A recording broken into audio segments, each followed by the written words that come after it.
and welcome back to the We'll Take It From Here podcast. Another week, another episode. However, first, we are going to bring you our show's sponsor, because this episode is brought to you by Honest Supplements. Now, Joe, what's Honest Supplements? Well, let me tell you. In a world that is plagued by new illness outbreak every other day, it's important to keep your body performing at its best with the right vitamins and supplements. However, these products can get expensive, especially with rising prices all around us. Honest Supplements has resolved that problem. They mark up all products by just $1, saving their members an average of 50% per product. Yes, that means that the protein you're paying $60 for is only $30 on their website. They have everything from vitamins, sports supplements, recovery, weight loss, CBD, and so much more. Timmy and I are both members and can advocate for the amount of money that you will save. And do we also mention that all products are third-party lab tested? Because that's the only true way to prove vitamins and supplements actually contain the ingredients that they claim. Don't wait. Go to Honest Supplements right now to join today and start taking better care of your health. And it's right. If you train jiu-jitsu, Muay Thai, or just in the gym, you better be taking Honest Supplements. So go to their website, guys. All right. Now it's time for the show.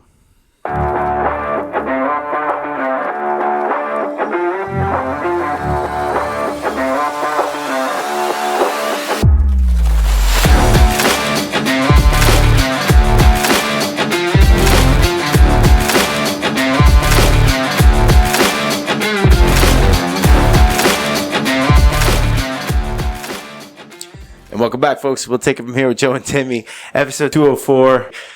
It's been a fun hour. More say the least. All right, look, guys, we're just gonna say it's episode 204. You listen to the best podcast in the world. Here's what I'm gonna tell you. This man over here doesn't need any intro. This is his fifth time on the podcast, Phil. You were the first one when you said my parents' basement. And then we did the second one at my place, right? First one was with Don. Second one was a jiu-jitsu episode at my place alone. Right. Then the next two were with Timmy, one at my place, one in his garage. Oh, and now you're in the studio. Yeah. Second one was at your... No, the second one was at your garage, bro. Both were in the garage. Oh, no, both were in the garage. You're right. Yeah, and the first one was like... I think it was really hot, right? Yeah. The air conditioning going. So. Yeah. Bro, that was 3 hours, I think, that first one. No, dude. One of ours was 4 hours and 45 the first one was 3 minutes. Yeah. Dude. So, we're laughing here. Are we starting from now, or are we counting, like... When I got here. The hour of IT specialty that we aren't good at. Folks, we bought 2 extra cameras for you, and obviously you know that we're only seeing one camera because we tried fucking doing the setup on the camera. Poor Phil. We're sorry, bro. It didn't work. We are not IT people. We have the sound. We have the camera. You can see our beautiful faces. Let's get to it, brother. So now that we can finally fucking talk... What's new, bro? Let's go. It's been a bit. It's been over a year since you've been on the show, dude. I know you've been... it's been that long. Wow. Yeah, it's been over a year, I think, right? Or within the year, let's call it, right? We're in the 200s now. So what's new, brother? How's life been, dude? Life is good, dude. Yeah? Yeah, life is good. I don't have income plan with anything planned, you know what I mean? Yeah, no, for sure. I know you were, what's it called?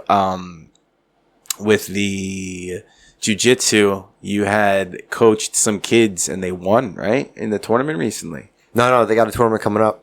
Wait, what were you posting? Were you posting past photos?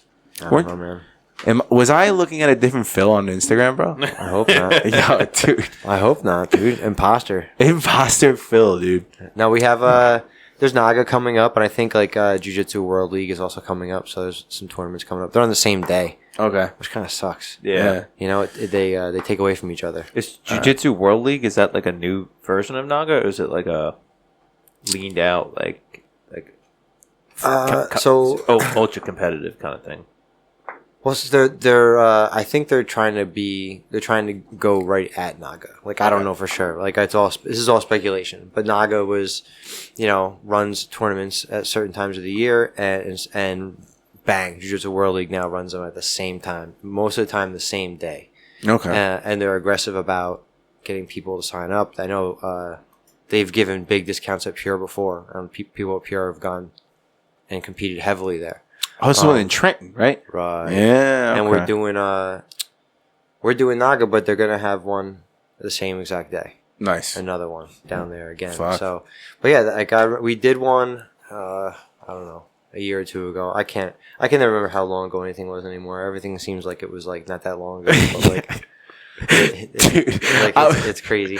I was thinking this too at work, bro. I'm actually gonna be at my new place here for as almost longer than when I left the accounting world to go to the bartending the first time, and I'm like, where's time, bro? Bro, so Time there's is fucking crazy. I'm realizing I'm in another level right now.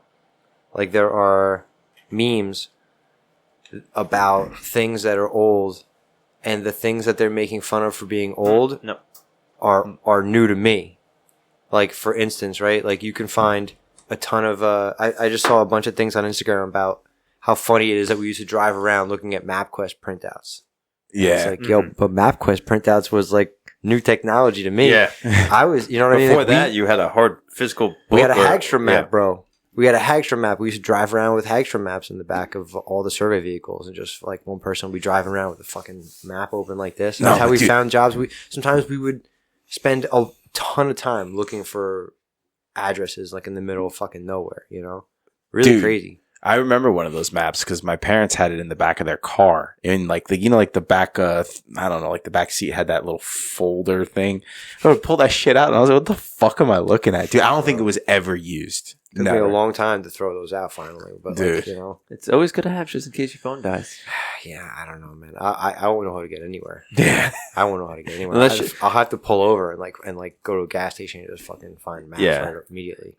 You know, but that made us like as humans. do they That even have made them at us gas stations anymore? Yeah. Probably not. probably not. There's no fucking. If you could buy this, probably like $50 billion, dude.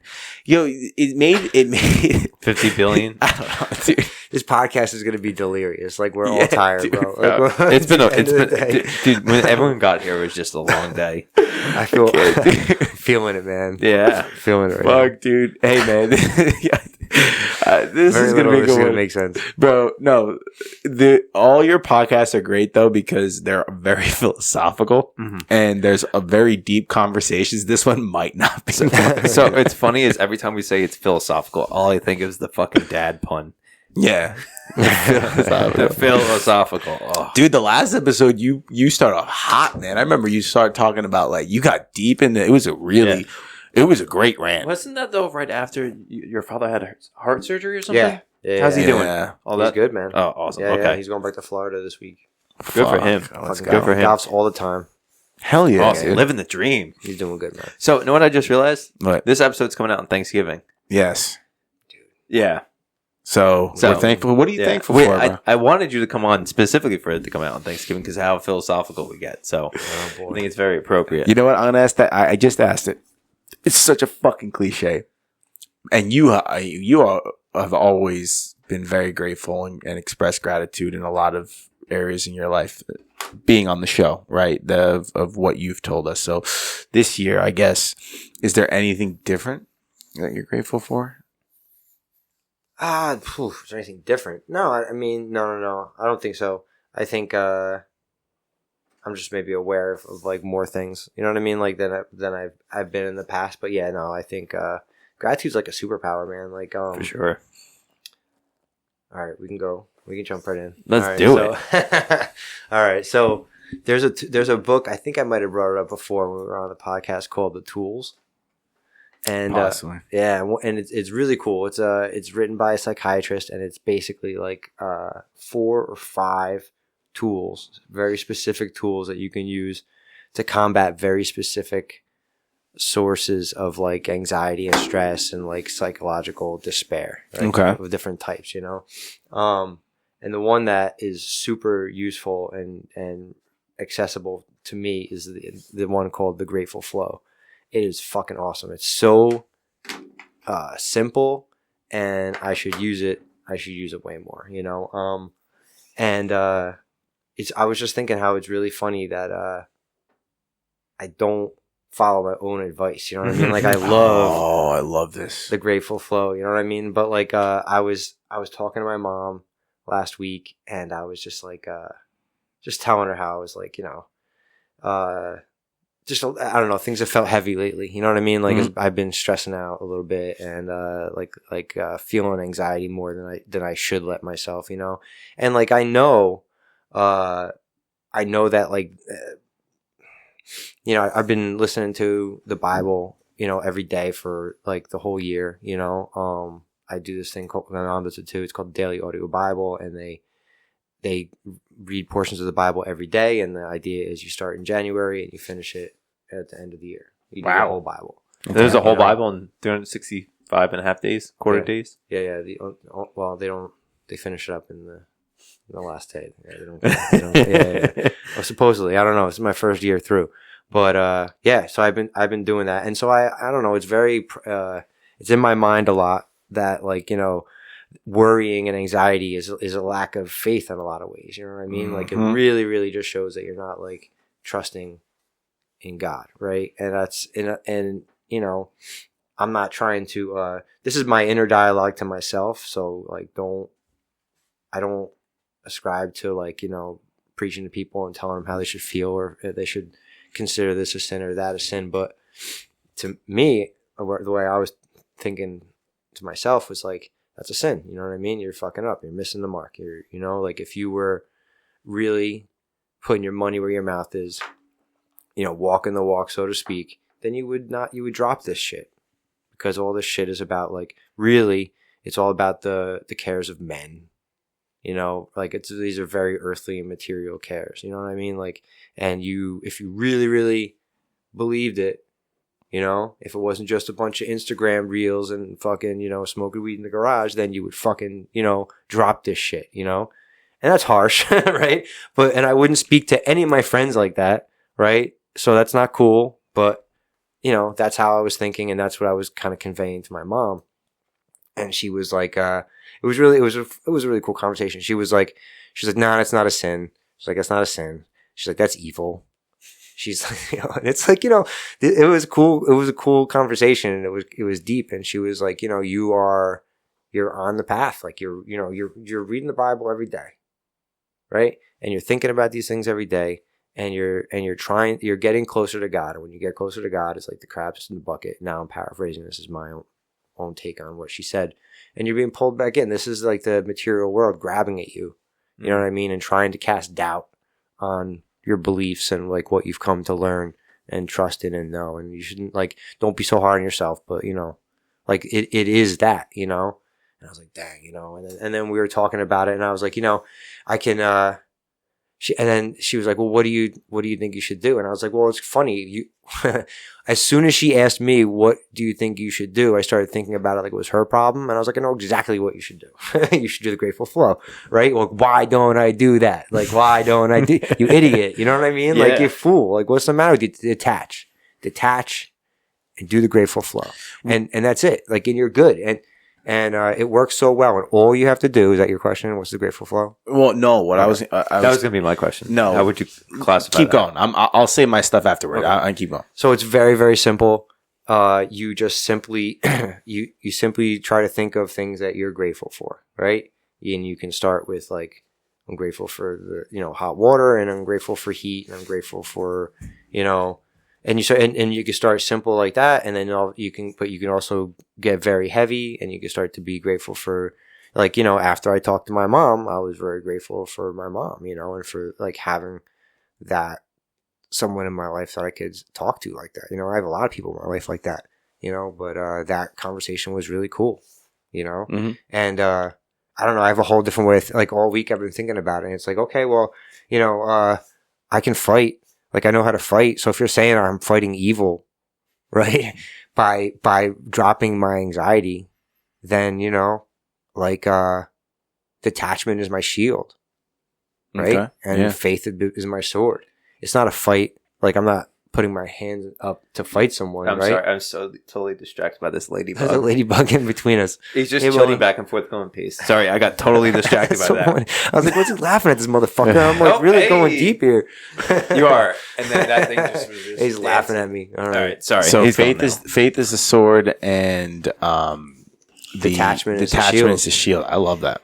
So like, now it's like, okay, cool. Like, I have to fight, but it's not like, it's not aggressive. It's not like, okay, like, it's not jujitsu, Mm-hmm. it's like the fight is different. You know what I mean? It's a different type of battle, but okay, I can do that. And I can be motivated if that's what this is. You know what I mean? Cool.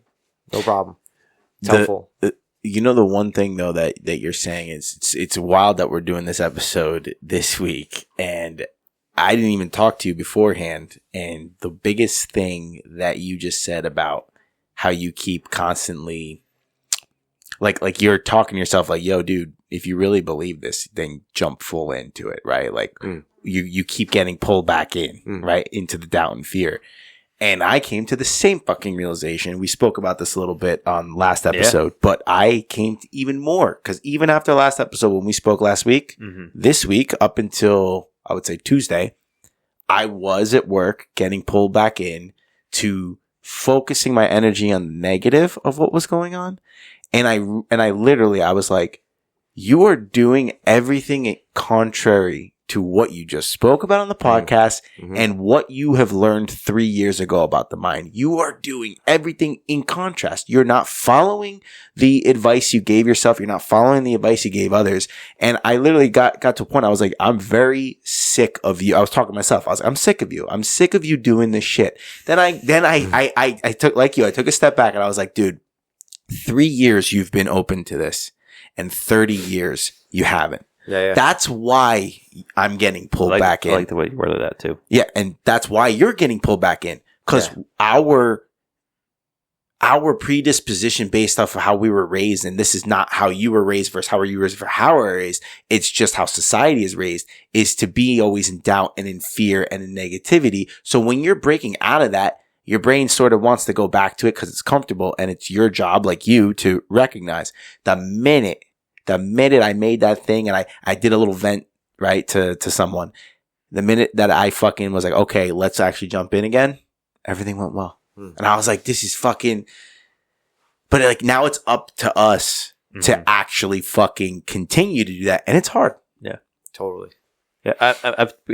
I think I've talked about this before on the podcast too, is, I think we had a little disagreement on it, but, I like to call these, you get tested.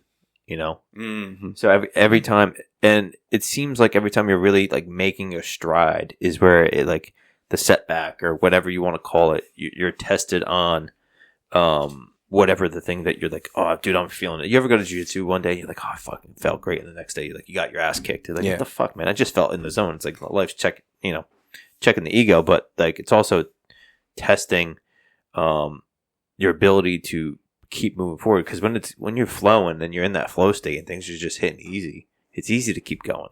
When it's not easy, where you need to really step up and try, and life's kind of testing you there. Hey, do you actually want to keep moving forward in this direction, or is this all talk? Or you like, you believe this is good real enough? I did good enough here, whatever. And it's like you're being tested and given the opportunity to really show how much you're growing. And given like the it's kind of, there's always because everything, our whole society is geared towards a certain way of thinking. It's so easy to like be pushed backwards, and like for me, I always feel like, man, it's difficult sometimes to be on my own and work for myself. You know what I mean? But it's like that's where I want to put my energy. I would rather have that difficulty in my life than have the difficulty of like the type of job that I don't want to have. You know what I'm saying? It's like you choose your heart almost. Right. Yeah. Exactly. And so, but when the shit hits the fan, like there's always like that like, I could just jump off and like go, dude, I could easily just like go back into the corporate world and run a survey department and make, a sweet salary and get a car, like, and all this, like, I mean, when I tried to sell my partner's equipment, the guy was like, he was like, we got 27 crews, we got just trying to talk me into like coming to work for him, you know what I mean? And I was like, listen, dude, no. Go off and change your mind, just if I want to sell you, so you can sell me the record, sell me your company, I was like, I was good, man, I want to keep it, like I'm going, like it would be easy to do that, dude. Yeah, you know what I mean? Like right now, it's like I don't know what I'm gonna do for health insurance now, and next year, and but I don't know. I'll figure that out rather than like, go back and work for a guy like that. You know what I mean? Well, when you go all in, and this is just a thing that usually happens, right? Like when you see this in a lot of people when they have success, it's like when you go all in something that you take a risk on for some reason, not for some reason, but you're rewarded, right? You go through all the hardships, but then it's like, it's the faith. As long as you have faith, which, right, you have faith that everything is going to be okay, and the faith in God that everything's going to work out, it'll work out. It's in between that part where you're going through it is where you have to just keep the faith, and it's hard. Like we were saying, it's hard. Like, cause when shit's hitting you, you're like, fuck this, fuck that. Cause that's our natural thing. Like, oh, let me complain about this, complain about that. But in the end, it's like, you're just delaying the result that you want. If you're able to like remain in that faith, it'll come. I don't know. That's how I think about it. But yeah, it's like, it's not, I don't know. It's like, it's easier to say this here, but when you're in it, the real growth is when you're in it. Yeah. And you're like what you did. You're like, oh, I'm not following the advice. That's the real growth. Well, it's like, sometimes sometimes when things are good, I can feel shit coming and be like, no, I'm just going to let that go. I'm not going to let it bother me. But sometimes lately, I said to I always talk to my wife about this, sometimes I wonder, if it's too much on her sometimes, but like, I'll say to her, like today, this morning, I was like, dude, I just caught myself. She's like, what do you mean? I just caught my brain looking for something to worry about. Like I saw it. I saw it because now I'm kind of like, okay, like I had a bad, last week was rough. Kind of had to deal with a few situations at work that weren't great, mistakes and things from the past coming up, things trying to bring certain jobs to a close, etc. Not great. But now, like starting to have a better week, starting to feel better, starting to be back on track, conversation with my mom helps, and I catch my brain. Yeah. I caught it looking like it was like reaching out its fucking tendrils, like trying to fucking find something to be like, yeah, but don't forget about the health insurance. It's funny. Or like whatever. There's got to be something that like your mind is unconcerned, Phil. Yeah. Like there's something. There's something. I'm like, shut up. Of course there's something. Shut the fuck up, It's funny because it almost seems like your comfort zone is the stressed out finding something to freak out and have anxiety about. Yeah. Like it's like default mode. Yeah. And like I've been trying to get in this mode lately too, is like just slowing down. I feel like I'm constantly like in a rush with shit. And as you know from this house, you saw a bunch of phases of this house. You surveyed it when I went to go buy it, and where we're at now. And for my subdivision, but like getting the house, that was a fucking headache. And then it's like the construction, it was a hurry up and wait the whole fucking time, waiting for like one thing after another. And then life moved in, my wife in the police academy, we got a dog, we got married, and all this fucking shit. It's been nonstop stuff. And I'm finally at a place in my life where I'm like, I don't have a lot of, like, I have a lot of stuff going on, but nothing's like in a rush pace. So it's like, dude, slow down. And like, even like if I were to think back about all that stuff then, slow down. Like none of that stuff was me having to be in a rush, but it was like in that rush state, it was like, okay, what fire do I have to keep putting out? I'm like looking for the fires to put out. And now the slowing down phase of my brain is like turning off let's find a fire to put out. Totally. Let's find something to worry about. It's like, no, I don't like, let's find the stuff that you need to take care of. Yeah. But like, is this the thing that you really need to be freaking out about? And that's what I mean. Like you're coming out of like when you're coming out of that crazy phase and you're starting to get like slowing down. Now you're catching your brain. You're seeing it. Yeah. Like, oh man. All right. Because like even when you're in the thick of the fires getting put out, like the military expression is slow is smooth, smooth is fast, and like rushing through everything, it doesn't work. You can get, but like if you're dialed in and flowing through stuff and you're hitting a good pace, that's different than like trying to rush through stuff. That's not the same thing. And it seems they're so similar, but they're very different. And if you play with that idea, like in all things, you'll see, you'll see, that, that once you develop a pace, the smoothest will turn into a speed. it will hit like a max pace where you'll find like, okay, I can't go any faster than this, or there's going to be diminishing returns. I'm going to start fucking up. I'm going to make a mistake. I'm going to have to, all of a sudden, but you're going to find that spot. Yeah. And the more you like see that in a lot of the things that you do, the more practiced you'll be like finding that, I think, Absolutely. And that's something you just said that just sparked it too, is like that pace, right? Like I felt like I felt guilty if I didn't keep that pace going, or like that pace isn't fast enough. You got to go. It's like, who's telling? That's literally all in your head. No one's telling you. Yeah. But like, even like you find that rhythm. That rhythm's only at that time. It's like when you find yourself in a flow state and you recognize you're in a flow state, you kind of get pulled out. Right. But like, you can't hit a flow state 100% of the time, and you're not going to hit your full stride 100% of the time. And you got to be able to accept the ebbs and flows, and like learn to adjust. That's one thing. Like when I'm working with the team out in the field or whatever, when we're doing installs or whatever, my last program I came on, and it was like hit the ground running. Busy fucking week the whole week. We're up at 7, building a bunch of shit. We test at night. Okay, well, you're getting 6 hours of sleep. You traveled, and you're busting your ass doing manual labor, and then you have to do R&D testing that you have to take good notes. You're gonna burn out. So like, I came in, I was like, hard rule, day 1, settle in, go get a good dinner, early sleep, and the rest of the week we do what we need to do. And any time that you had issues start to pop up, you have errors, right? You ever get in the field and like, shit just start, like, I set that up wrong, or I'm not level. Take a 5-minute break. Yeah. Just step away for a second.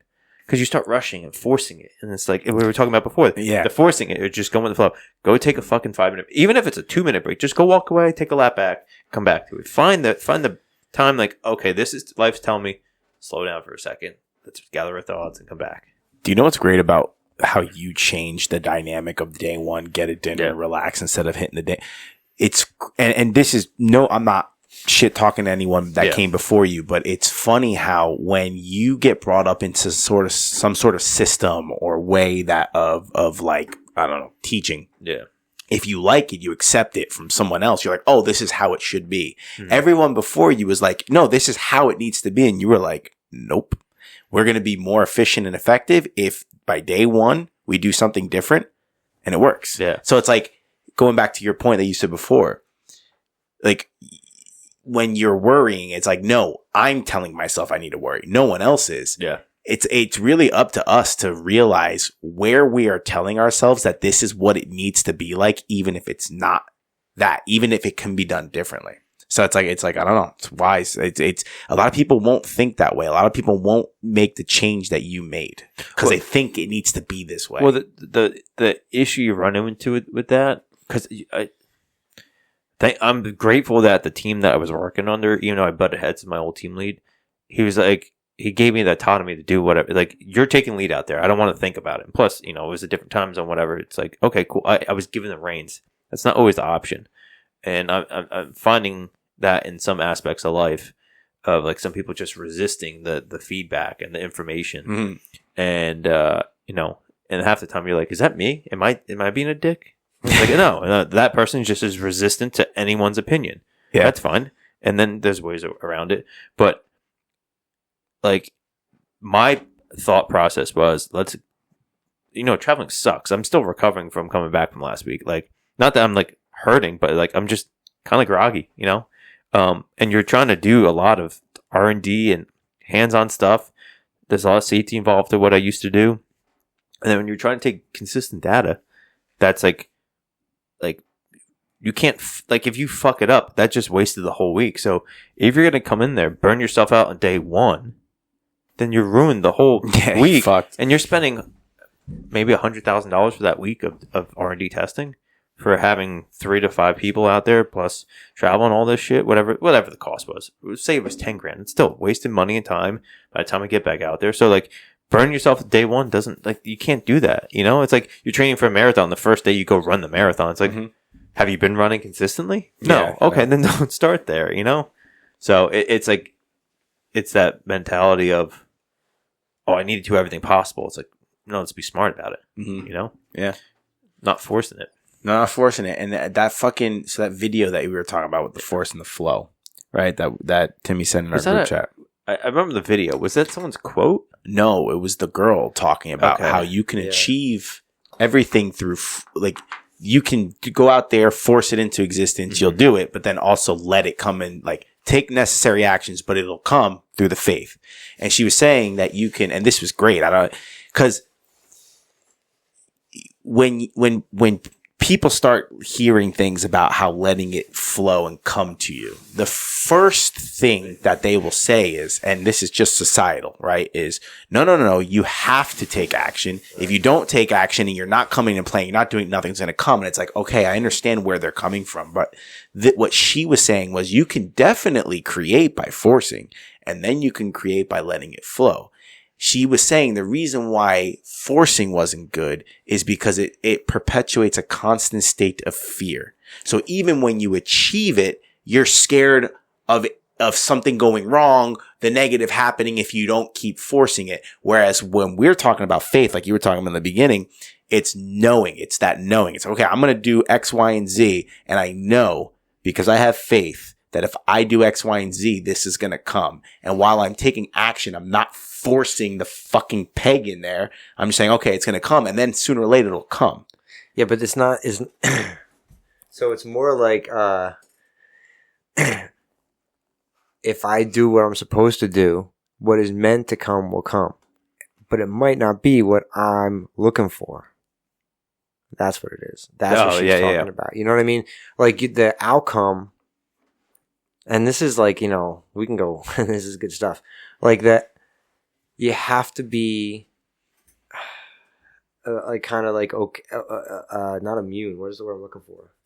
Indifferent, you know, to the outcome. Like that's what, you know, going with the flow means. And it means that what's meant for you will come to you. You know what I mean? If you're working hard, if you're constantly trying to be focused on, you know, the right things, and if you let go of your like very specific outcome that you're looking for. So okay, so what you're saying is good. What I understood from her was that whatever outcome you'll get it. Is she was just saying be in the trust, being indifferent as opposed to the forcing. I still understood it that you'll get, like, you're going to choose what's meant for you regardless, right?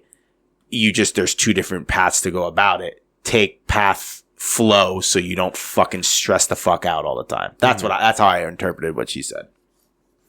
I think a lot of it is, you know, like trying to force something very specific, you know, instead of maybe accepting the things that are coming to you. And because I think that, I don't know, what I thought she was trying to say is that, like, you know, you just don't know just to back up, like, fuck this video. Let's just talk in a bigger picture. Like you don't know anything. Like, none of us know anything, right? Like, each of us has had this like tiny blip of experiences, right? Over the course of a tiny bit of life, right? And we base all our opinions and everything on that. You know what I mean? I think it'd be much better if we didn't, you know, have such a very strict idea of exactly what's best for us all the time, right? And if we're just open to more, to things, you know? And I think that's, you know, and because if we, you know, honestly, right, if you have, all right, just talking to myself, if I have faith, right, if it's like, okay, yeah, I believe in God. Yeah, I think that God is not going to lead me astray. Yeah, I think that I don't understand what God even means. It's a crazy concept, and I have a very limited human fucking brain, but I do understand that if I walk some type of a righteous path, and I try to do what's right, and I try to just, you know, like, things are happening around me all the time. It's not hard to figure out what to do. You know what I mean? It's not. And if I listen and I take advantage of certain opportunities to, you know, really just be, you know, do what I have to do. You know what I mean? It's simple. You know what I mean? So basically, yeah, but you're going to create those opportunities through the trust. You're going to seize the opportunities that are presented to you. is basically what you're saying. I'm not seizing anything, bro. No, but I mean, like, I don't mean, I see where you're going based off of the conversation, like the past conversations that we've had. But what I'm saying is not so much that you have to go out there and build. I'm saying with your faith, there's, and correct me if I'm wrong. Mm-hmm. My interpretation of what you just said is the faith in God will then allow whatever circumstances to come in, right? Right. And then the ones that you want, you accept and seize those moments to create what you want. Is that what I think that, as you go down, like, all right. There's just a lot of things that are like, that are personal and that I wouldn't want to put out there because they also involve other people. But there are things in my life that, that were, you have these Buddhist ideas, right? That we push away the things that we don't want and we cling to the things that we do want, and that's like the source of all our suffering. And that's Buddhism, basically, congratulations, you graduated, you're Buddhist. All right. Like, and fuck, dude, I'm like delirious. I'm losing my train of thought now. Well, I know what's going on. You've got so many, like when I have these types of conversations, there's so much that goes through my head. I have to sort of stop myself because I'll go on like 15 different routes. Right, I've been on so many different tangents already. But no, you're keeping it relevant. I have to back up. How did I get to this? So you got to like the Buddha. We're going to I was telling my interpretation of what you were saying was the seizing of the opportunity was letting those circumstances come to you and taking in the ones you want. So I was saying that in my life very recently, right? There were things in my life that were no longer meant for me, where I was ready to move on, right? Where I was maybe a little overwhelmed with certain situations, and it wasn't serving me, and I wasn't serving the situation the way I wanted to, right? And the way I should. I should have been done with that. Mm-hmm. And I feel like I was not listening, right? I was like, no. I can do this, and I can do that, and I can do that, and I can do that. I can do all those things, and I won't be spread thin. Of course I will. I'm human, right? Like, but instead of like listening and thinking like, okay, it's obvious now, right? That I can move on from this thing, and I was really clinging to it. It was really a source of stress for me. The situation kind of exploded in my face. And it was taken away from me. And when it was taken away from me, it was so clear that like, okay, I was totally clinging to that thing because I was like, I want to control the situation. I can do both things. I can handle it all. Right? Instead of listening to like the fucking signs, the red alert blaring fucking signs that like, dude, this is not for you anymore. Right? And it's not for you and you're not for it. Right? It's cool, right? It's okay. Like you're out of balance. You're out of harmony, right? The equilibrium is off. And here I am, right? Talking all the shit on a podcast about being all tuned in, you know what I mean? Mm-hmm. I ate mushrooms and I saw God, Yeah, but I'm not listening, bro, right? I'm not paying attention. I'm clinging to something. And it was like, and when it went bad, it was fucking bad. And when it was in my rear view, it was like, duh.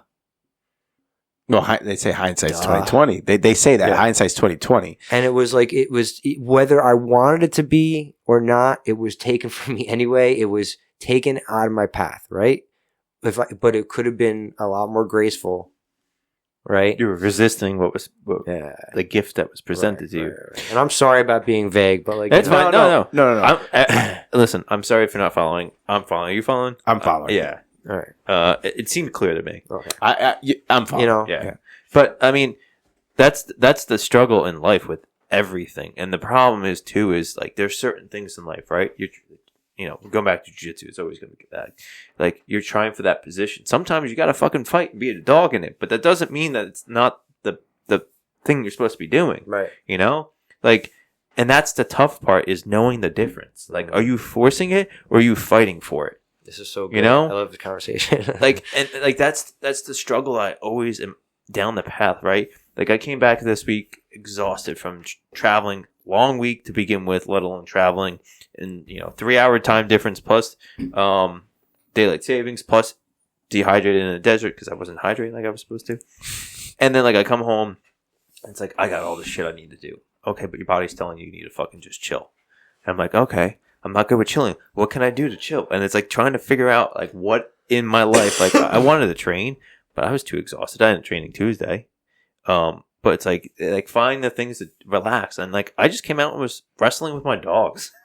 Like low energy, just messing around with them. Like find the things that recharge you. And like jujitsu sometimes is recharging, but it's exhausting too. So like it's like accepting where you're at and like, okay, cool, like listening to those things. And that's what I think you were getting at is like you weren't listening. Yeah, totally. There's stuff telling you like, hey, this is the path you're supposed to be going down. Hey, over here, and you're like, no, I'm gonna keep going this way. I like what we made a turn too about like like even in like a something as simple as I went out. I'm always fucking worried about the weather. Not worried about the weather. Paying attention to it. Paying attention to the weather because it impacts my day. Like specifically, like am I gonna go? My coworkers make fun of me for it. Well, I mean, it's like if it's gonna rain tomorrow, then I have to send some emails, right? Yeah. Because the schedule changes. I'm not coming to someone's house tomorrow. I'm gonna do it another day. I got to plan something different. If I think it's gonna rain, but if I think it's gonna rain tomorrow, and now it turns out to not be raining tomorrow, but rain the day after, holy fucking shit! Now I got it. No, I had an office day planned. Fuck that. Now I gotta set everything up, get ready for a job. Tell the guy like, hey, I'm coming tomorrow. I hope you have the money. Like, like, and then like, it totally changes what I'm doing day to day. So I'm always looking at it, And then so on a Monday, I was leaving the house, and all weekend, the weather from Monday looked fucking fine. So I'm leaving the house, and there's a few drops that hit the windshield, and I'm like, nah, whatever. Drive to the site, start doing shit, find all the, get all set up. I'm ready to go. Bam! It just starts fucking raining. It's windy. I'm like, dude, and like, not only does it suck to work in the rain, my equipment won't work in the rain. You know what I mean? It's just it fucks up my I'm not doing it.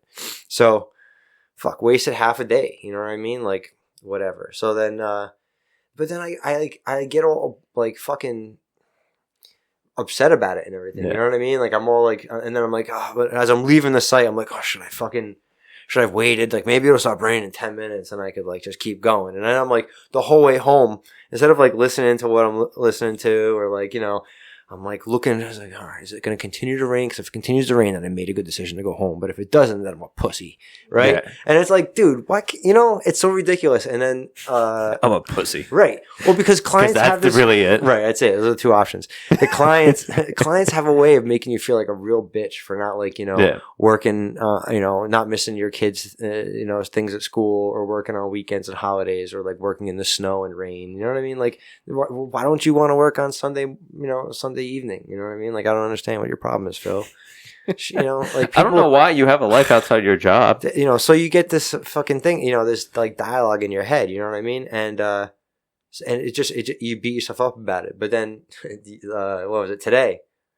I was like, looked at the weather in the morning. I was like, weather changed. I'm like, nope, fuck that. Not going to do that again. Not going out today. And then it fucking started. The wind was howling. It was raining. I was like, dude, there was just like a squall that came through for like a good 20 minutes. Yeah. Yeah, you're listening. And well, the other thing this week I learned one lesson. I've been doing this for 30 years. Yeah. That's a lesson I should have learned when I was fucking 22. Well, did you know the lesson or did you ignore the lesson on Monday? I don't know. I would say you learned the lesson because you were able to call it out this time. No, but on Monday, maybe I was reminded of a lesson I should have known, and it's fine, right? and that happens. and like smacked for my hubris, But right, so like Monday, like the weather's always you don't know until the day of, and a lot of times they're pretty consistent. Like, okay, well, we know it's gonna be cold, but we don't know if it's gonna rain. Like they have a general idea of certain things. This time of year is tough. Yeah, but like Monday, unless you checked as you walked out the door, it's gonna change. And then even when you walk out the door, like it randomly pops off. Oh, dude, it sucked. Yeah, I was about to nerd out on what I do for that stuff, but I'll say that for offline. Well, I just have to check. You know what I mean? I saw the drops and I was like, nah. That's not in the forecast. I was like, well, the forecast changes like by the minute this time of year. You should have checked. Yeah, and it just sucks with that job, right? It is what it is. I want to finish. We got sidetracked, and I want. Two things. Okay, awesome. I want to finish the Grateful Flow, but what I was gonna say is, I always have to watch myself, for getting too comfortable going the other direction. Where now I'm like, well, dude, no, I definitely can't come out like this Thursday and Friday, and I definitely can't make it out because the forecast and because there's a 10% chance it's going to storm. There's no way. And then next thing I catch myself using it as a way to be lazy or not, you know what I mean? So it's it's really a fine line, dude. You know what I mean? Between being a bitch about it, that's why I'm you're a pussy, because you know what? There's the pussy's waiting for a chance to be I'm not going on the field today. Well, think about it. Think about it with training too. Let's bring it back to training.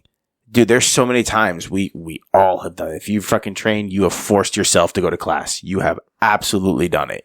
And there's always that time where it's yeah, you know what? Maybe today I'll only do one class. Maybe today I won't go to class.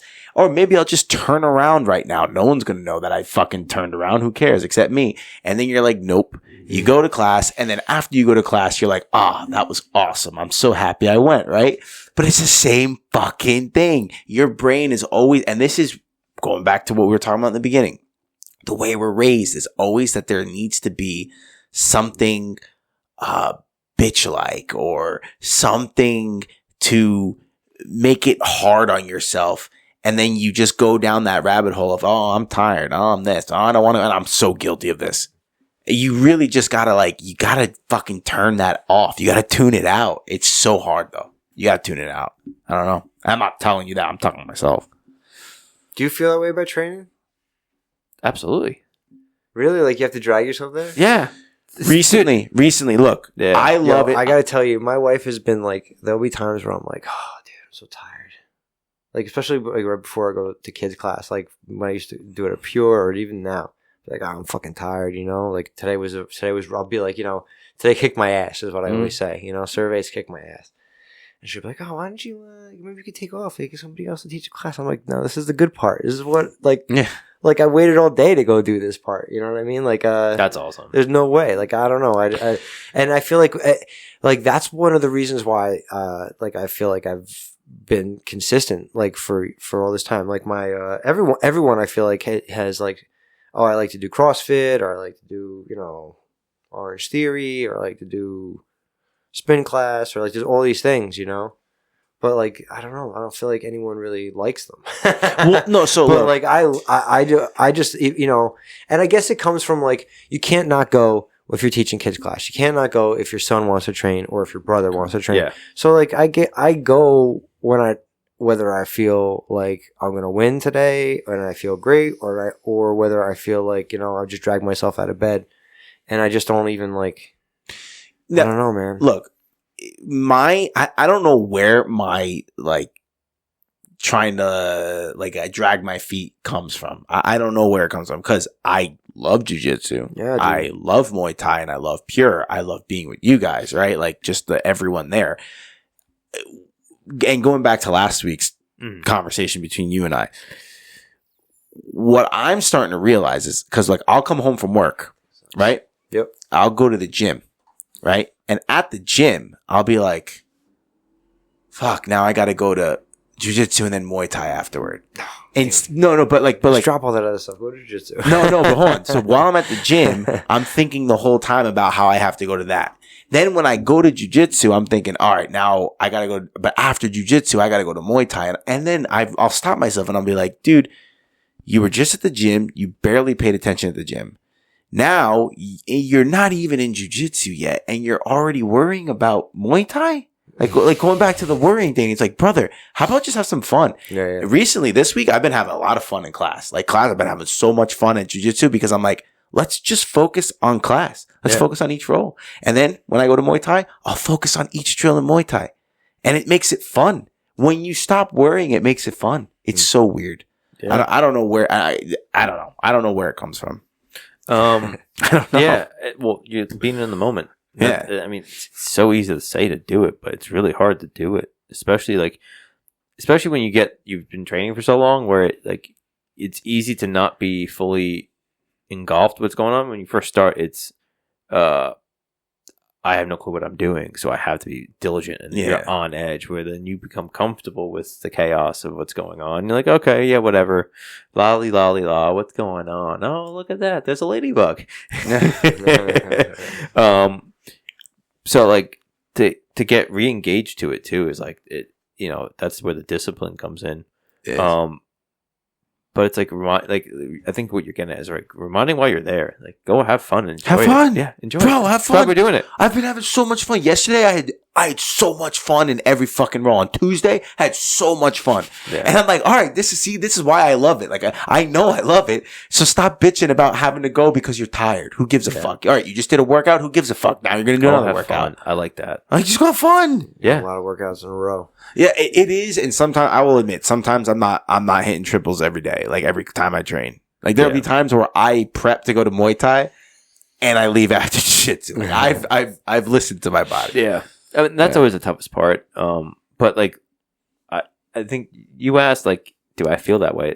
Like how Joe's talking. It's like, yeah, I wish I had the passion like you have. The like, dude, this is the best part of my day. It's a lot of fun, but like sometimes like I pointed out, I've had so much stuff going on. Like mentally, I'm checked out there, and like I hate not being present while I'm there. And I think half of it is because it has been a routine lately, like once a week kind of thing. Mm-hmm. But that's not enough really to be like settled into the routine of training every week. Yeah. 2-3 times a week, you're kind of dialed in, you're feeling good. You're not showing up and it's been 6 days since the last time, but it's just like having, the reminder of, hey, this is fun. Go have fun. Like, yeah, you're exhausted, but just go play. Fun. Have fun. And even if like Mikey's kicking my ass again because he's a fucking wizard and I don't know what the fuck I'm doing because I've been gone for 3 weeks. It's like, okay, go have fun. Who cares? Yeah. Like, who fucking cares? Okay, he taps you. It's gonna happen. I rolled with Scotty the other night and I had a fucking great roll with him. It's like, go have fun. It's like, I love that you said fun because I haven't think about that direction of it. It's like, but it's like, just play. Well, think about it too. The reason why we don't think about have fun, this is just my opinion. The reason why we don't think about have fun is because after you're a kid, you're told that fun's bad. You're told to be serious now. And there's good things on that. You'll get places by being serious. But you're told play is bad, fun's bad. Everything's got to have a fucking purpose. Everything's got to have an intention. No, dude, sometimes, my intention is to get better and learn how to defend myself. And by taking jiu-jitsu seriously, Muay Thai seriously, and learning how to fight and learning, I will. But why did I stop having fun with it? Like, what the fuck, dude? Like, why doesn't can't we mean play? You can't do the other? Yeah, like, oh, you can't play anymore. You're 33. You can't play. Fuck hell, I won't play. I'll fucking go in my pajamas and simulate murder in pajamas. Yeah, yoga murder. When I feel like when you watch, when you watch the best guys in the gym, they're playing. Yeah. Even if they don't look like even if they look like they're having a serious face, they're flowing. They're having fun. Just take Gordon Ryan, arguably the best jiu-jitsu person currently. He goes and fucking writes on a piece of paper how he's going to submit the person to finish. Mm-hmm. That's not playing. He's being serious, but he's playing. That's playing. That's playing the game with your fucking food. You're playing with your food. Yeah, just have fun. Yeah. No, I mean, I think that even on a different level than that, right? I think they're being playful with different techniques, different combinations. Mm-hmm. They're not being super competitive. I don't think that it's like that. I think things are. I think that the guys who are really doing it right are it's not that they're not competitive. They're competitive when that's called for. You know what I mean? Most of the time, the guys that are that good are so good that they could just be like tap tap tap tap tap. Whatever. People I'm thinking of.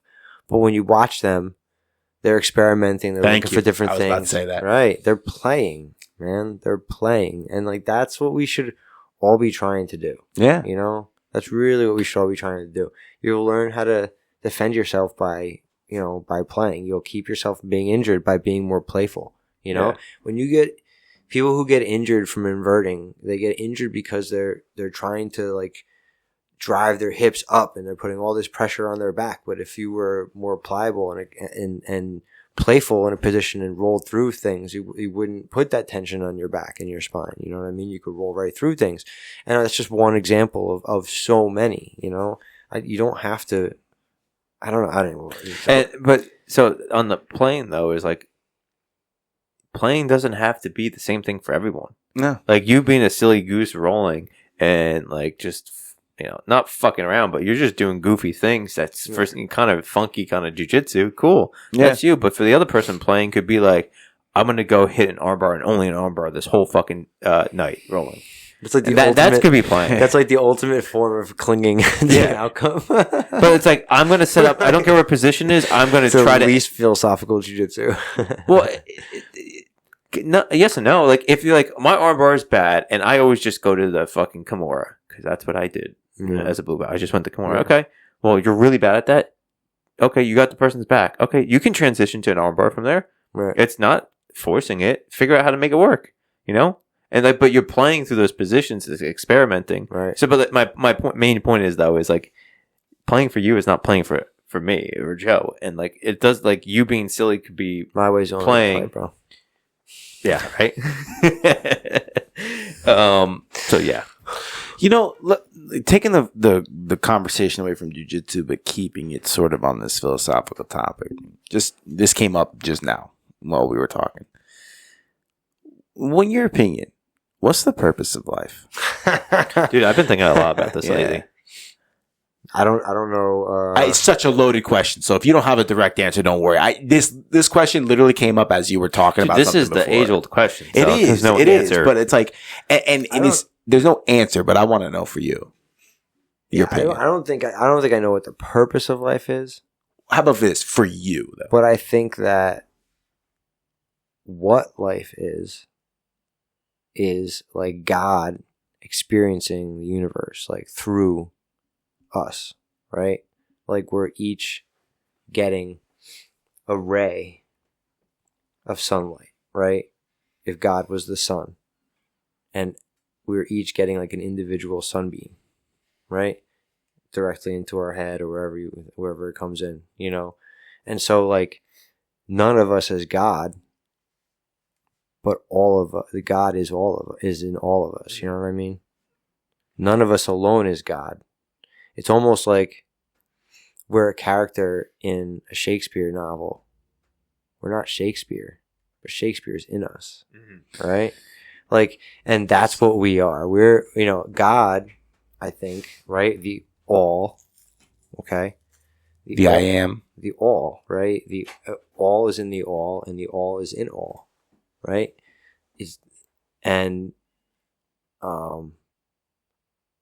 We're basically the all experiencing, the universe experiencing creation, all of us individually, but we're really just one thing. That's a great answer. It's a deep answer, and I like it. The one quote that was coming to my mind when you were talking about the God and the all is, I may be saying this incorrectly, is I and my Father are one, but my Father is greater than I. My Father being God, right? Something like along those lines. Yeah, I don't know. It's like the same thing, all in the all. Like God's within all of us. That was a sick answer. I like it. It was a good answer. That's what I think. That's what I think this thing is, and I think that. Do you think we come back? Yeah, I think we never stop. I think there's no like beginning and end. I think that we're here to like learn and see things and experience things, and then we go back and then we come back again. I think that we're on some type of a path where we're. I don't know. Like it's a good question. Like like again, that would be like putting purpose to it, and I don't know. No. Of course, no one knows. But I don't have a real good sure you don't idea. Know? You know what I mean? I don't have a real strong, direction when it comes to that. I do feel like it's obvious that we're supposed to, behave in a righteous way and walk a righteous path. There is good and evil, right? I think like the two diametrically opposed things and the way we see it is superhuman. I think that everything that's ever been like written about God and is all like human. Like it's very human. Like we take these ideas, and I think that there are beings like Jesus, like Buddha, right? That come and have these understandings. But I think that they transmit these understandings to very, very human people, cause like we all are, and I don't know. I've been doing this human being thing for 46 years, and I'm so flawed, and I've never met someone who's not at least as flawed as me, and some are way worse. And well, no, that's not true. Some are not as flawed as me, but I've never met someone without their flaws, and the people who really stand out to me are the people who know their flaws, and not people who run from them. Yeah. I think that if we're honest, then we could say like anything touched by human hands is tainted, and you can't, So that being said, like all these great traditions and all these great books are all, some cases very sincere, some cases not so sincere attempts to explain things, But I think that direct experience, through like meditation and things like that, that's the way to really understand. All these other things are just kind of guides, and that a lot of them have been really, really, really, really, really fucked with over time. I was telling my mom, I started reading the Gnostic Gospels. They call them the Gnostic Gospels. I don't know if it's exactly a good name for them, but they're alternate Gospels, right? Besides the 4 that are in the canonical, it's like John, Mark, Matthew, Mark, Luke, and John. Yeah. Those are the ones that are in the accepted Bible, but there's a lot of other ones. And they found the Gospel of Mary Magdalene on its own, like somewhere in France. And then they found, buried somewhere and missing, multiple pages, missing probably like half of it, which is fucking frustrating. Starts on like page 6. And then it goes to like page 11, and then it picks up at page 16 or something. It really is frustrating. It's not like consistently, like the first half, the second half, it's just random pages. Right. It really sucks. How dare they? And then like, so there's like 2 chunks of it, and that's it. But then they also found in like the 40s, I think it's called Nag Hammadi, they found a ton of gospels that were buried. Gospel of Thomas, Gospel of Philip, Gospel of Truth. And they're way more focused on going within, knowledge of yourself, And I think it just like I always talk about, I've talked about this before with you, like how Socrates never wrote anything down, right? He was against it. He felt like the only way to express yourself truly was to be there, to argue your point, to be present, to make sure that you really understand what I'm saying, right? You can't be like, oh, Socrates says this because you read something and interpret it. It's like a fucking text message battle with your friend, and you're like, I was joking the whole time. You were being serious, right? Oh, shit. And so he was against that. He didn't write anything down. Everything we know about Socrates came from his student Plato. And so while I have a ton of respect for Socrates and I feel like he was the fucking man, and there, sometimes I gotta just think to myself, like, what if Plato didn't really understand this? Yeah. Or what if he just missed it a little bit and he misinterpreted it? Or if he wanted it to be something different, so he skewed it, right? You could think it both ways, right? And then now you take that same thing and you apply it to Jesus and the people who were there at his time, and like the gospels that were written 100 years after he died, or maybe not 100, maybe 60 years or whatever, and then they were changed and tainted. I trust the ones that were buried. I trust the ones that were, I imagine people running from church authorities under pain of death and hiding these things and burying them and hoping that someone in the future would find them. And I trust that stuff, like way more than a lot of other stuff that's out there. Yeah. And, well, the thing is too, is even the ones that are in the main 4, Matthew, Mark, Luke, and John, right? Mm-hmm. How much of that stuff has been changed throughout the years, and kings and stuff. You got King James Bible, right? And all that stuff. So how much of that has been altered, and like the not interpretation, well, that changes too, but the translations, are not accurate. I remember going to church, and one of the prayers or something during Mass changed because they realized or they said it was a different interpretation of the Latin. Right. Dude, and think about how many of the King James Bible, man, like, and I'm no Bible expert, but no, I thought you were. No, I'm a Bible expert, but 67 books, and I think there's like 300 books in the Bible, and a lot of them were taken out. Now, the argument for a lot of like theologians and a lot of people who are quote unquote experts that they've studied it, right? They'll say, well, King James is canonical, right? It's the one that has the most relevance to the story and to the faith, but it's like, okay, but why are you removing the Book of Enoch? Because there's some crazy fucking shit in that. So, are you Catholic? Yes. You know what's funny? I'm Catholic too, and I didn't know this until like a year or two ago. Mm-hmm. The King James version of the Bible isn't even the Catholic Bible. What is it? It's a Protestant Bible. I was going to say because King English, James right? is English. Yeah. It's crazy. Dude, I didn't wild. know that. Like, you know, and what's crazy is So anyway, whatever. I only learned that like more recently that and it goes back to, it's actually really interesting, right? Like, because the Roman Catholic Bible, the Catholic Bible that you and I would have grown up with, right, came from Latin translations, right? But the stuff that's in the King James version comes from Greek translations. Oh, no shit. And neither one of them are the original language. Yeah. Right? So it's What's like... do they know what the original language is? Is it Aramaic? Probably somewhere in Mesopotamia, probably. Yeah, you could. That would be interesting. I think that's New Testament, the Hebrew stuff was Aramaic. Well, they spoke Aramaic at the time, but I don't know. They would have written the Old Testament's the Torah. A lot of stuff would have been written in Greek because the more educated people would have written in Greek. But I don't know. They also could have written in like some kind of, I don't know. See what ChatGPT says.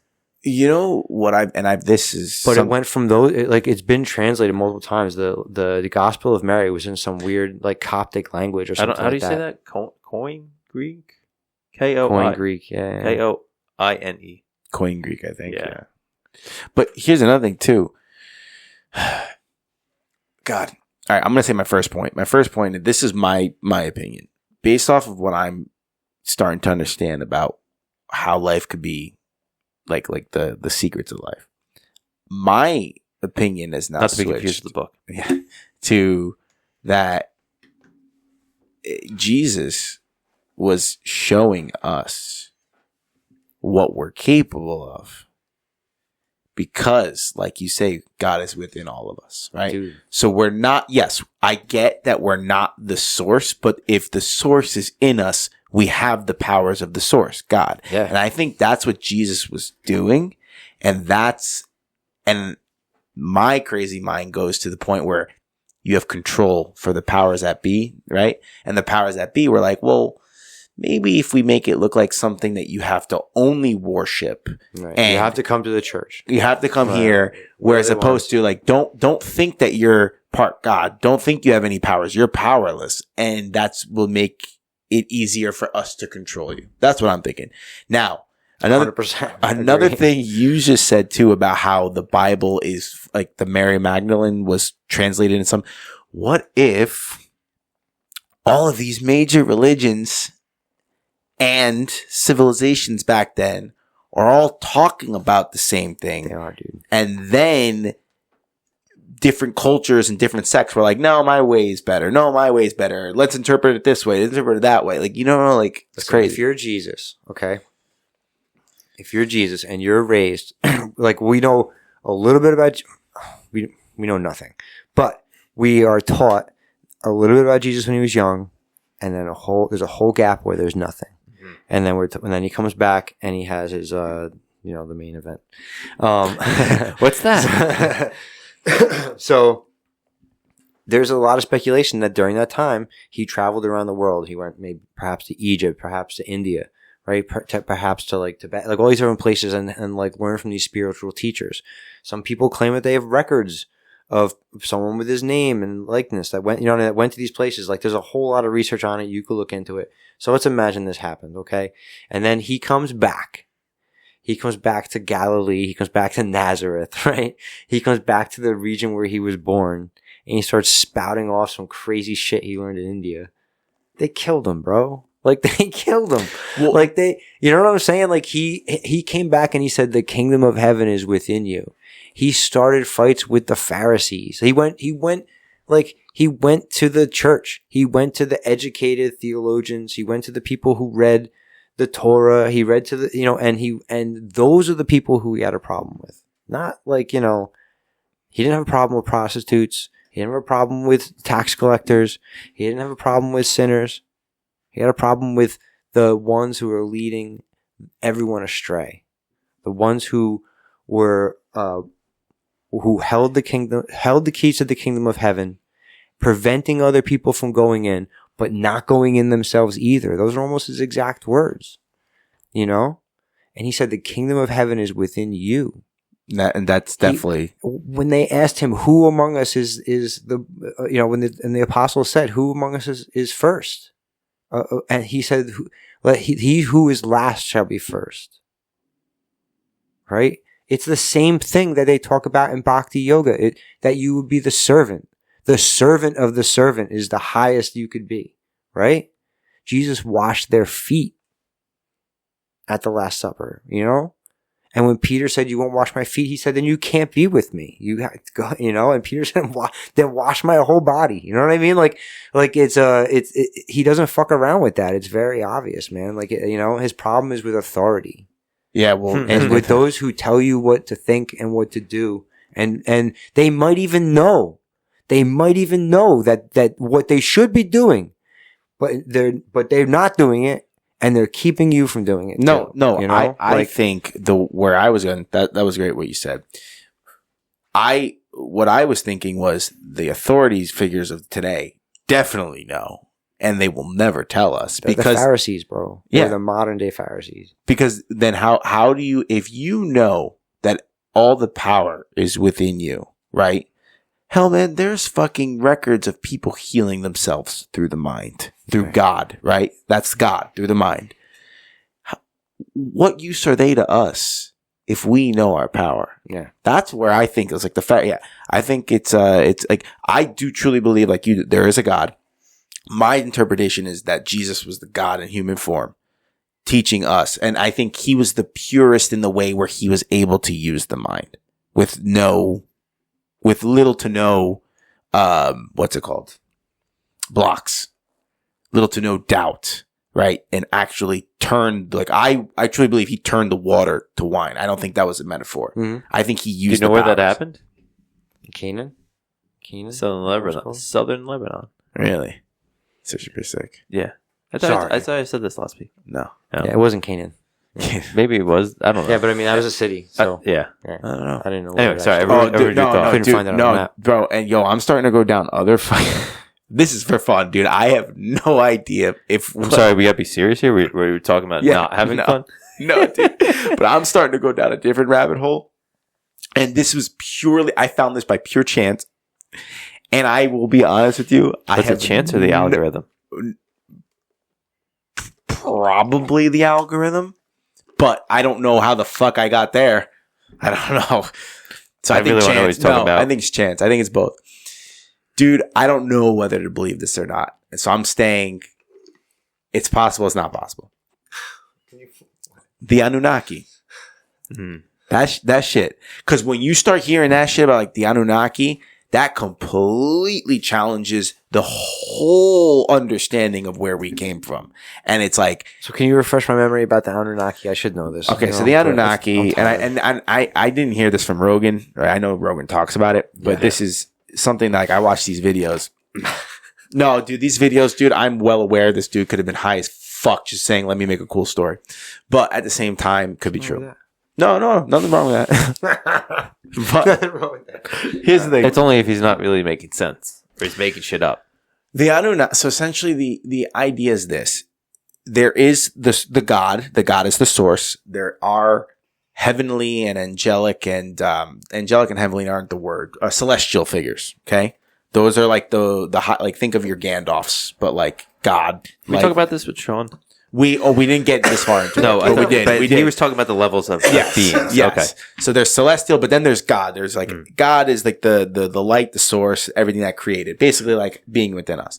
Then you have the celestial figures, and then you have all these different types of races, right? Not like color races, like humans. Now this is where you're getting crazy with the conspiracy. This is like the Draco lizard. Like the Anunnaki were essentially these fucking non-human. I don't know what they were, but essentially they were like demigods. They were what humans thought were gods, but created humans to be the slaves of them, to make them offerings, right? Mm-hmm. To make Weren't they the harvest gold? Harvest gold, make offerings like food offerings and shit. And then essentially the humans viewed the Anunnaki as God, right? Like these are the gods. But essentially it's basically just like keeping you trapped and not really revealing. Like, they're the ones who are keeping us trapped and causing all the fucking, the division amongst human beings, blah, blah, blah. Like, there was like shit, like humans were getting to the point though, where they were so intelligent and they were realizing the older humans were realizing the power and were able to create all these cities and create all this good stuff. And they were like, oh shit, these people are getting really fucking strong. We got to wipe them out. And that's where the flood comes in. And it's like, they're not using the words Noah. They're not using Jesus. They're not using any of those, Christianity and Judaic, names. They use other names, but it's the same story. And you're like, dude, what the fuck, bro? Cause like, if this is real, then we have been fucking lied to. But then the other side of me is like, this could definitely be made up. And Dude, have you ever done mushrooms? no. Why? Would I have a fun time on it? No, it's not that. How about you? I can't confirm nor deny any allegations against me. I just feel like, I don't know, like, so I'm doing this daily Bible, right? The daily audio Bible. And I gotta say, like, man, it's like, I grew up Catholic. I went to CCD. I was sincere about it, you know? And like, what turned me off to Catholicism was when I got old enough to realize that, like, you know, like, nobody was really believing any of this. Like, people would talk about it, but like, you know, no one's dad went to church. You know what I mean? Like, you had to go to church with your mom, but no one's dad went to church. And I was like, well, what do you mean? Like, men aren't scared of hell? Like, what do you know, like, and like, and then that just kind of like ruined it for me. You know what I mean? And I was like, this is all like a lot of nonsense, you know? But, I knew, you know, I know a lot about it because I'm a nerd, you know, and I like history and it's history, you know, it's cool history. Rome is fucking crazy, you know what I mean? And ancient history is nuts, super violent, and like there's tons of war. It's very interesting. So, you know, I was all about it, and but now I'm going through the Bible again, and I'm trying to have like this fresh perspective. Like, I've gone on this, like, you know, like I feel like I've learned a lot about different religions that I didn't grow up with, you know, and just learned a lot in general, and like and through learning about them, like, gave a lot of benefit of the doubt to some of the weirdness about different things. So I was like, let me like now come back to the religion I was raised in with that same, like, try not to be judgmental, right? And just like, but dude, there's so much violence in the Bible. Like, the Israelites, the Hebrews, like, however they're called, they kill everybody, dude, like, over and over and over again. And like, they fuck up in every way possible. Like, it's really brutal, dude. Like, they're constantly just like sacking cities and like raping and pillaging and burning and killing all the men, women, and children. And it's like, you know, and what I was saying to my mom is like, you know, maybe it's too much to say I was in the presence of God, but I was somewhere where I was like aware of the presence of God. And like, it's definitely not like that. Like, he's not ordering anyone to raise cities to the ground and kill every man, woman, and child. Like, whatever God is, it's not that. That's humans. That's our human story. That's our way of humanizing this like idea of God that's way too big for any of us to really understand. And I don't blame anyone for not being able to understand God. I don't understand God, you know, but like, well, it's like there's no fucking way. That's not what it is about, dude. You know, like, that I know. So like, what, you know, so like, it goes back to like what you're saying about like the Anunnakis, or like we might be slaves of this or the, you know, it's like, man, I could be wrong, but like, I feel like I'm very confidently betting my immortal soul, right, on the idea that like, this is all about love. You know what I mean? Well, like, it's all about love and service. It's all about like trying to be cool to people and like, and fucking it up and trying to do better, and fucking it up and trying to do better, and fucking it up and trying to do better. So that's a good point. The one thing I will say though is I am actually like, I'm fine with that. Like, I think God is actually all loving as well, like the source and the power. I have no problem though with the people, like the bullshit that's going on today, right? And I understand where you put your attention magnifies. So like you focus on the bad will magnify. But I have no problem too with like I'll throw the whole thing out of the way, like turn a blind eye to evil. Nah, bro. If evil's in your face, if it's right by you, it's right by your friends, right by your family, I'm of the belief like, fuck that. I don't give a shit what Jesus would not have done. I'm going to fucking make sure you do not hurt my family. Like, so, and I know you're the same way too. I see where you're going with where it's like, it's about love and fucking up and reading and fuck. But at the same time too, I feel like a lot of religious people, quote unquote, will be like, oh, well, we need to accept and forgive because it's like, motherfucker, like if the dude is trying to come into your house to hurt you, fucking kill him. You know what I mean? Like if the dude's trying to hurt your family and he's broken into your house and he has a weapon, kill him. I don't know. That's what I think.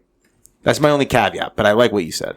Well, I feel like that's a skewed thing, right? Are you trying to say that the love story may be saying you should not defend yourself, but show love? No. So let me clarify it. Thank you for asking. I'm not saying that that's what my interpretation of what Phil said. I think what Phil is saying is that this idea of God being like punishing, but it's actually all love, and that's what it means be inside you, and that's where we have to be with faith. Like that's where the faith comes from. When your faith, God, the loving in God will give you what you want and give you that what you need or what you want, whatever you believe through that faith, through that love. Mm-hmm. That's my interpretation of what you're saying. What I'm saying is sometimes people like they'll be evil, right? And like you can't get out of the way, and people are like, "Oh, well, you know, you gotta like turn the blind eye." And it's like, not like if someone's trying to hurt my family right now, I'm gonna fucking not turn any blind eye. Well, my point I was getting at with that was the love is for your family.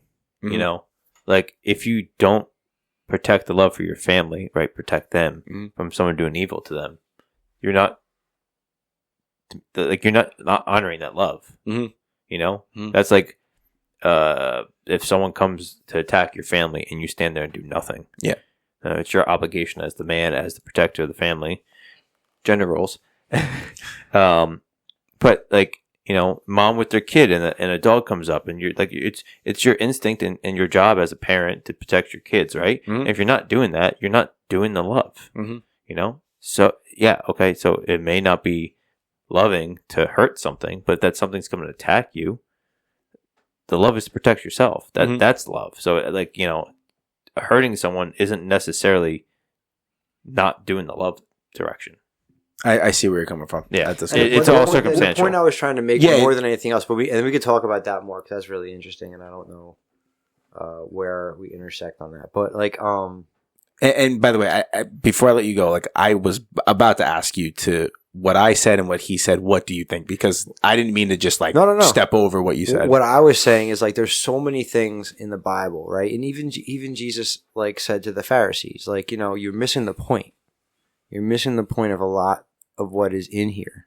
And you're pushing all these rules that were never really intended to be pushed to this, you know, that you know, you're missing the mercy and the justice, right? And you're concentrating on the rules. And the sacrifices and like things of that nature, you know, and that's what I meant, right? Like when where I went and where I was and whatever I experienced wasn't interested in things that the Bible was really interested in, like whether someone's circumcised or not, you know what I mean, or like, you know, there's all these like there's so many things, and like so I'm saying like there's like so much of what's in the Bible is just like the human understanding of God, the human exploitation of that understanding for a lot of reasons. A lot of it's record keeping of like families and what they owned and what they, you know, and this and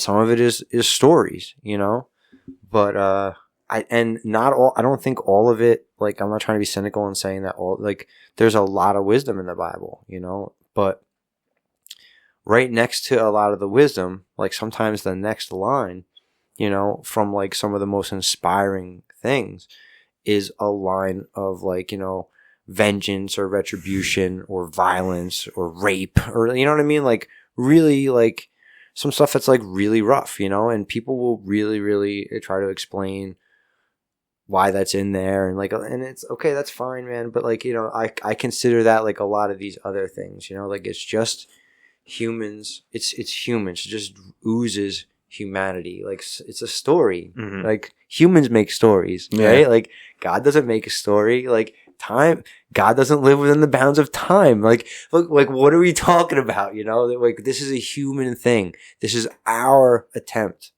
right? To like, on some levels understand and in some levels revere and worship, but on other levels use it as instruments of control, as instruments of ignorance, right? Like it's you can't look at anything like that and that's been so dragged through the mud by humans, right?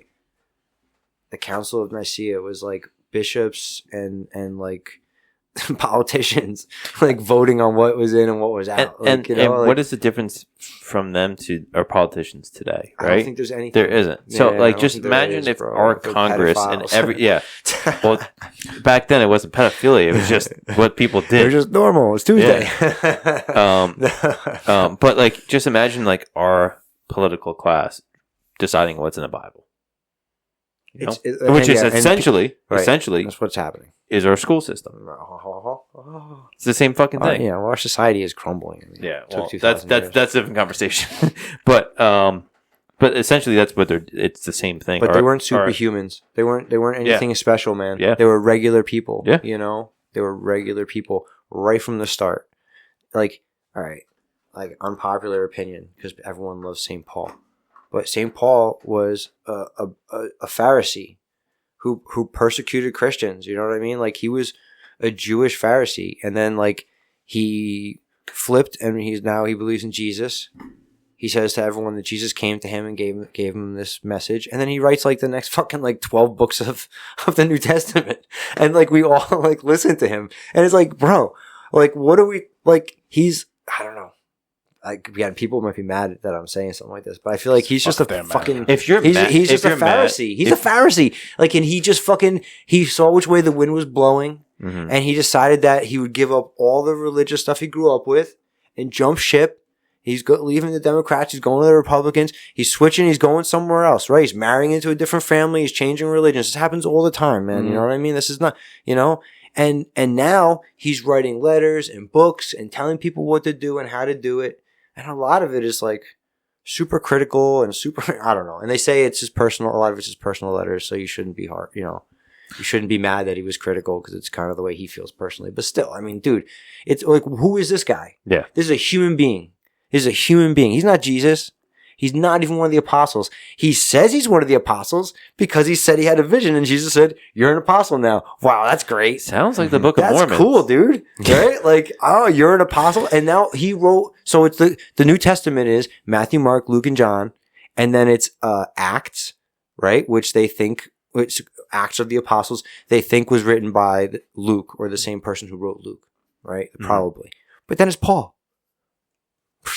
Paul just writes fucking forever. Like he just, up until Hebrews, like he writes like 10 books or some shit like that.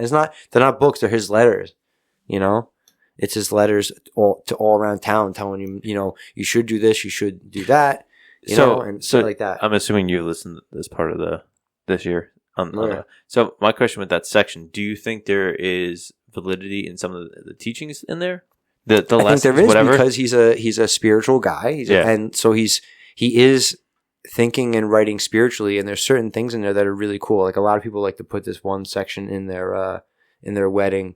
It's called like the love section or something like that. It's like love is caring, love doesn't judge. Right, exactly. The standard one. I'm pretty sure that's in Wedding Crashers. But if you read that whole letter, like it's not real nice. Like you know what I mean? Like not the whole. Like that's just the love section. It's like 8 lines. Like the rest of it is not all loving. And he's really critical about, like, I always just think like this, right? Jesus would eat with sinners, right? Would spend his time with sinners. He would say the ones that are sick are the ones who need a doctor, right? Like, paraphrasing, of course. But then you have this guy who was part of the people that persecuted and had Jesus crucified, flipped over, and now he's telling people that they should cast out this type of person from their organization or that type of person from their organization. And it's like, Jesus never said, don't eat with tax collectors. He just said, don't eat with, never did he say that. Mm-hmm. Who's this guy? He's a person. He's just a guy. He's just the guy. Like, you know what I'm saying? If you want to tell me Jesus was enlightened and Jesus was the way, I'm reading what he said in the Gospels. Even if you just take the 4 canonical Gospels, fucking right on, man. I am his man. Like, consider me a follower, right? But like everything else is just the opinions of men, and some opinions of men are cool and valid and inspirational, right? But call it what it is, man. I don't know. But still, the opinions of man, they're flawed. They're not perfect, Right. and there's gonna be parts in there that a lot, small percent, large percent, any kind of variant, and it's different for different times. But there's still gonna be some lessons to learn, and sometimes that lesson may be this is the complete opposite of what you're supposed to do. And there's still value in that. So, yeah. And also, too, like, if your opinion in something like with regards to this is your opinion, then if it's flawed to others on the outside, but it's not flawed to you because that's what you believe and that's how you live it, then it's technically not flawed, right? It's just flawed to the others who don't see it that way. So that's why, like, going back to when you were like, I don't know if I'm pissing anyone off, dude. If what you're hearing right now and you're like, I disagree with Phil, that's fine. If you're getting angry with it, that's where I would ask why. Dude, just be like, no, I don't agree with that. Okay, let me listen to the rest of the podcast. Or people love St. Paul, you know what I mean? Yeah. I mean, for sure. And listen, I could be wrong, but I just feel like this, like, I want the words of the teacher, right? Mm-hmm. I want the words of Jesus, okay? That's what I want. And that's what I was saying to my mom. I trust that the shit that's buried in the sand is closer to the actual words of Jesus, I think, than Paul never met Jesus. He says he met him. Like, do you guys know the story? No. All right. So Paul was Saul, okay? And he was a Pharisee. The Pharisees were the ones who were super offended by what Jesus was teaching and who, persecuted and got the Romans to crucify him, like straight up. They were the ones that did it. And they were the priests and the educated priests of I don't know, like the Jews, and he was one of them, right? And after Jesus was dead, and the Christians church was like very young, and he was one of the ones that was persecuting Christians. And then he was traveling from point A to point B. He was on the road to Damascus, I think it was, and there was like fucking bolt of lightning. He's thrown out of the fucking like whatever. He goes blind for like a little, and he has this vision. And, Jesus is like, why, Jesus comes to him in a vision. He's like, why are you persecuting my people? And he has this whole epiphany, and that's it. Now he's the follower of Jesus, and he calls himself cause Judas was the 12th apostle, but he's dead. Right. So now he's a new apostle. Yeah, this is almost like similar to when they don't believe in anything and then they have like a life-threatening experience and then they are like born again or whatever. Like they say that they see Jesus, right? I'm talking like today. Right. Like that's sort of what happened to him. Right. And then he's writing letters, right? Everything that we know about him is like letters that he wrote. It's like Paul to the Corinthians. And it's like, okay, that's his letter to the church in Corinthia, right? And that was like, I don't know, a metropolitan type place back then. And like, the church was just, struggling to survive. And it's just like, it's just his opinions. You know what I mean? And like, fine, man. Like the guy had opinions and, he's someone who's venerated in the church, but I want the words of the teacher. And that's not what that is. Yeah. It's not what that is. I like that. And the words of Jesus are like, those are the main ones, right? Those are the teachings. I want the words of it's the same thing with Buddhism, right? If you like, there's so much written about Buddhism. The Buddhism is simple, man. The Buddha had very little to say, like go right to that. You know what I mean? And then get out of it. Like, and then get out of the, like the, I don't know, the humanity of it, man. Yeah. You know what I mean? You don't need all that. You don't need the noise. Man. You need to figure out what he's saying. Right. And if that means, you want to read a little bit and learn a little bit and see what, cool. But I feel like, don't get distracted, right, from like what you're really trying to do. Yeah. And like Jesus was pretty clear on like a lot of things, Mm. He wanted people to be cool to each other. I mean, he Yeah. really was very clear about that, man, But when it comes down to it, man, when you think about it, we're all God's children, right? So like at that point, it's fucking like, I don't know. I'm starting to get into that. Yeah. And I don't know if being born Roman Catholic, if that's a shit thing to say, but I don't really give a fuck. If we're all God's, you'll ask everyone, are we all God's children? To any fucking religion that believes, yes. But then immediately it's that their version is the right way. And it's like, no, it's like, dude, be cool with everyone, man. Just like, we're all each other. Well, I don't believe that. I think there's aspects of each major religion has the crazies, the extremes, but I don't know if they all believe that everyone's God's children. I mean, if you believe in God, okay, this is my interpretation of it, okay. So what you said might be right. I don't know. Yeah. What if there's even anything in the Bible that says we're all God's children? But this is where I'm coming up with this point. If you believe in God, which a lot of them do, a higher source, something bigger than them, and if we are just, and I believe this, by the way, having the human experience of God through us, that means in our soul, which is coming from God, we are all part of God. Hence, we're all God's children, right? Yeah. That's where I am getting that point from. And I've asked people. No, I agree, but I'm saying I don't know. Obviously, I don't know every religion, but I think a big thing right now, I think not right now, always is that there's aspects of every religion on the extreme ends that believe that they're the right religion. Yeah. Your religion is wrong. But also, if you are not part of my religion group, then you're not a child of God.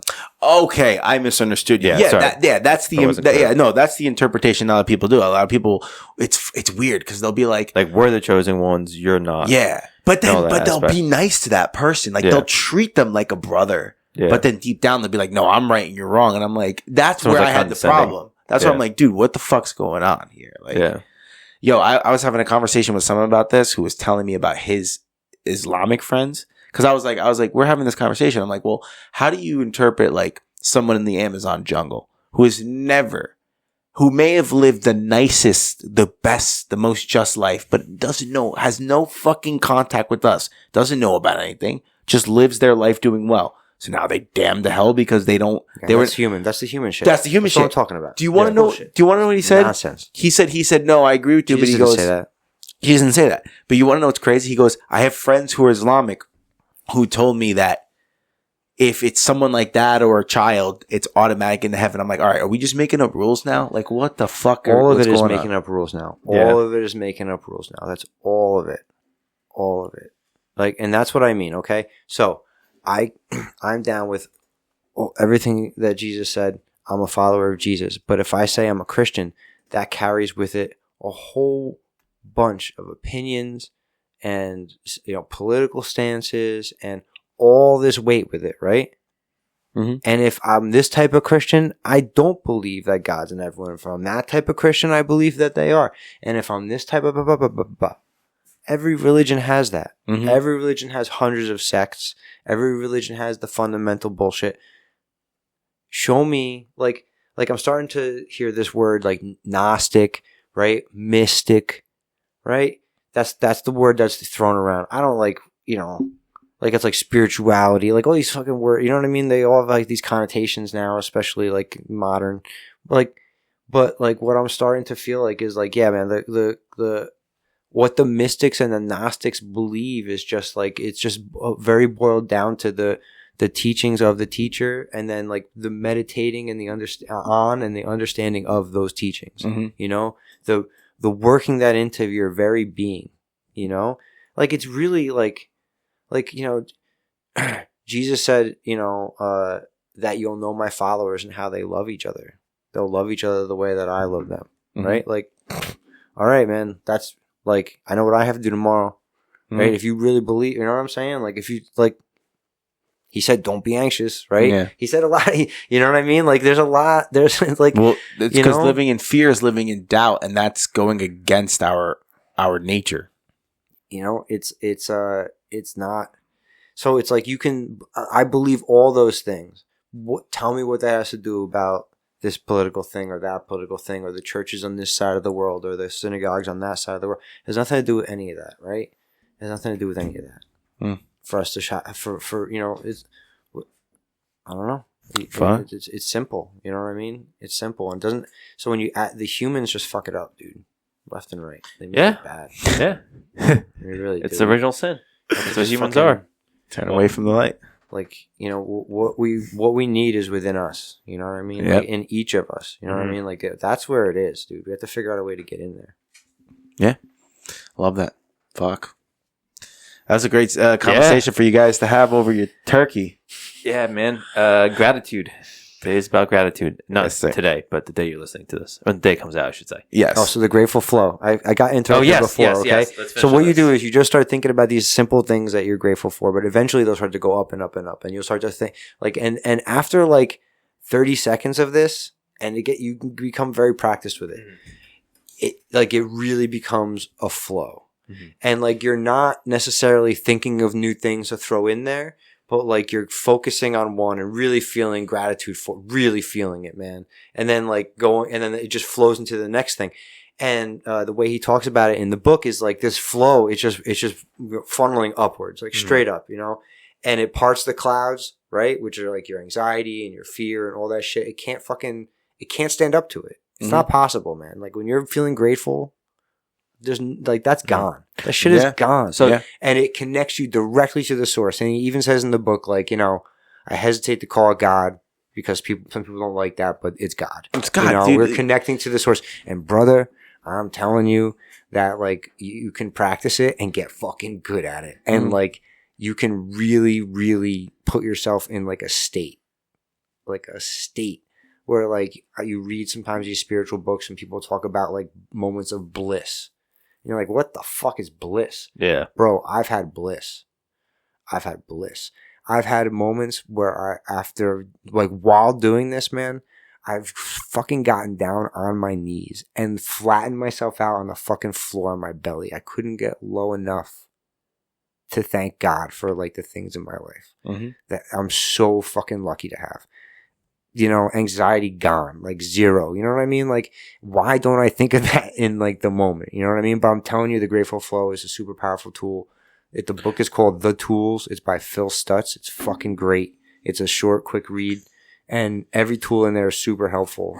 That one is so powerful, though. For that, you start with simple stuff and you just slowly work. Is it kind of just go with where your brain goes? Or is it like, okay, I'm going to be grateful that I have glasses, and then it's a phone, and then that I have a house, and then I drink water? Or is it like... So what I found is like in the beginning, I was like being like, okay, I'm grateful for this roof over my head. I'm grateful for, I have a new car. I don't have to worry about it breaking down. I'm grateful for my business. And then like, and then it would take a while for it to get going, but with the things that really hit home for me, like, are like my family, like, I'm so lucky, you know what I mean? I'm so blessed, bro. I really am, and so I can just jump right to having, healthy, strong kids that are, that are good people, and that I know are going to be fine in life no matter what happens to me. And like I can just be I'm there. Fuck yeah, I'm there right now, dude. I have goosebumps. You know what I mean? Yeah. Like it doesn't take like I'm. You know what I mean? So I need to do that, right? In moments of like distress and in moments of like when I'm upset, like find a place and do that because it's super powerful. Hell yeah. It's really easy. So like after you do it for a little while, you have your go-tos, and it's really easy for me to get into it now. I like that. Yes, it's definitely good. It's funny because I've been talking a lot about gratitude. And I've been leaning into a lot more, but I like this. What do you call it? What flow? The grateful flow. The grateful flow. Oh, the grateful flow. Yeah. So it's like leaning. Like I was just tipping to put my toes in the water on this. It sounds like you've been swimming in the pond, so I need to walk my way in. Hell yeah. It's when you like. I think that it helped. Like reading the book, his explanation of it was cool. But like he has these diagrams in the book. They're not diagrams. They're little like hand sketches that he does. He's funny. He's like I don't know if you ever saw like a Kurt Vonnegut sketch. Like he's kind of like this like weird like little hand sketches he does. But anyway, he kind of reminds me of that. And he draws like the guy, and then he draws a cloud over the head, and it's like, that's the anxiety. And then he draws another guy, and there's like the flows coming up. You know what I mean? And it's like the source, and it's like radiating like light. And it's like, okay, all right, cool, and it's like, and then it's like, okay, that's a simple fucking diagram, but like that's how it works. And if you like, okay, and like now we're like, if you look into like really profound teachings about meditation, right? And your different chakras that go up your spine, like it's a positive energy flow. Yeah. Like, you know what I mean? Like it's the same thing, man. It's the same thing. And that's what I mean, right? Like this guy found a way to get there without any of that other stuff, right? But he got to the same place. He's figuring that stuff out. Like, and you can understand chakras and like all these different things, or you can like really double down on like on gratitude and just meditate on that and like work your way to a state of fucking bliss. And it's like, holy shit, dude. Like, wait a minute. Like that makes sense. Like, okay. You know what I mean? Yeah. No, I'm following 100% what you're saying. And like, they're not the only traditions that bring you there, right? Mm-hmm. Like they all have their ways. Mm-hmm. It's true. Damn. That was good. Awesome.